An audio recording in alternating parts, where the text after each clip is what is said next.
Então vamos para a aula de hoje relembrando um pouquinho da interpretação que nós precisamos dos 10 mandamentos. É importante lembrar da unidade e dessa interdependência entre os mandamentos. Os mandamentos não são isolados, um depende do outro. Nós destacamos isso na última aula. Essa perspectiva coloca os 4 primeiros mandamentos como fundamento para guardar corretamente os outros 6. Se eu não observar corretamente os 4 primeiros mandamentos, eu não vou entender a importância dos demais mandamentos. Seria, então, a primeira tábua e a segunda tábua. Se eu não entender a primeira tábua, eu não entenderei corretamente a segunda tábua, porque a primeira tábua ela mostra quem determina o que é determinado, e a segunda tábua mostra a evidência de observar corretamente a primeira tábua. Então, tudo diz respeito ao Senhor.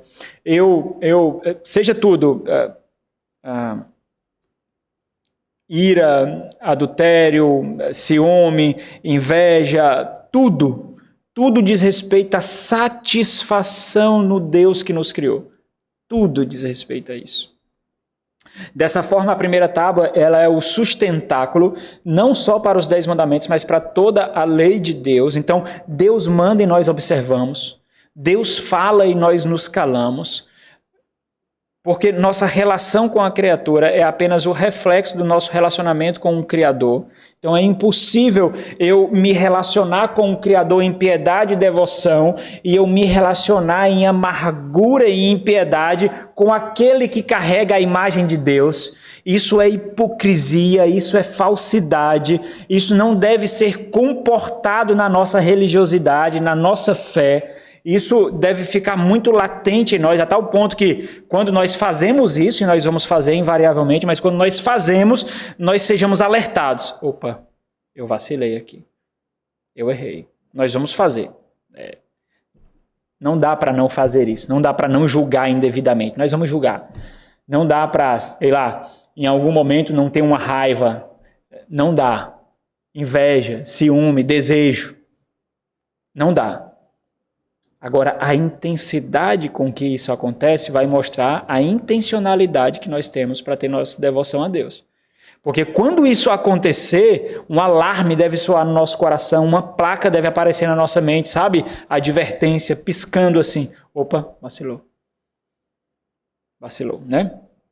Então, porque nosso relacionamento com a criatura é um reflexo do nosso relacionamento com o nosso Criador, com o nosso Deus Trino, que é definido na primeira tábua. Então, na primeira tábua, nós vimos aqui quem, né, não terás outro Deus diante de mim, quem é o alvo da nossa devoção e confiança, não farás para ti imagem de escultura, como esse Deus deve ser adorado em obediência e santificação. O terceiro mandamento define como também, não somente adorado com um culto restrito, mas também a nossa vida como um culto.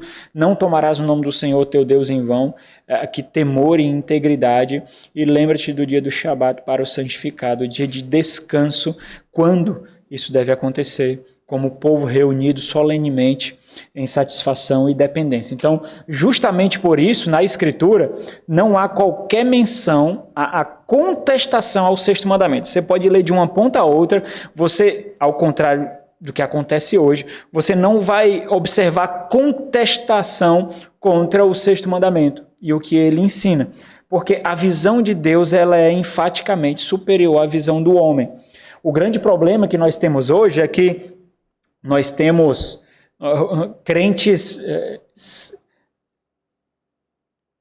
quase analfabetos, porque são crentes que leem a palavra de Deus, mas que leem a palavra de Deus de uma forma completamente distante dela, protegendo o seu coração dela, lê como robôs leem, sem sentimento e sensação, lê sem intenção, porque mesmo lendo a palavra de Deus, você tem que, e talvez essa seja uma das grandes angústias, vocês têm que chamar a atenção dos crentes diante daquilo que ela acabou de ler. São coisas que não carecem de interpretações profundas das Sagradas Escrituras. Não carecem. São coisas claras, objetivas. São coisas que não são difíceis de compreender nas Sagradas Escrituras. E o assustador é justamente isso. Pessoas que leem as Sagradas Escrituras, mas dizem assim, eu entendo isso. Não importa o que você entende. Eu acho isso. Não importa o que você acha. Não é porque eu ouvi o fulano falando isso, eu ouvi o pastor da notoriedade falando isso, eu ouvi o influencer falando isso. Não importa quantos títulos a pessoa tenha, não importa qual o tamanho da igreja da pessoa, não importa quantos seguidores, não importa o quão eloquente ela é, o quão carismática ela é, não importa, simplesmente não importa. Se essas pessoas ensinam errado e acessam seu coração, só mostra o quanto o seu coração está desprotegido. Nós nunca colocamos a nossa visão acima da visão de Deus. Não importa, irmãos, quantos atributos nós tenhamos, sempre as nossas obras serão como trapos de imundícia, segundo Isaías. Sempre. Sempre. Não importa. Não importa de forma alguma. Nós temos tanto testemunhos de pessoas que outrora eram seguidos por multidões piedosas, nós líamos os seus livros e caíram em pecado. Nós temos muitos testemunhos.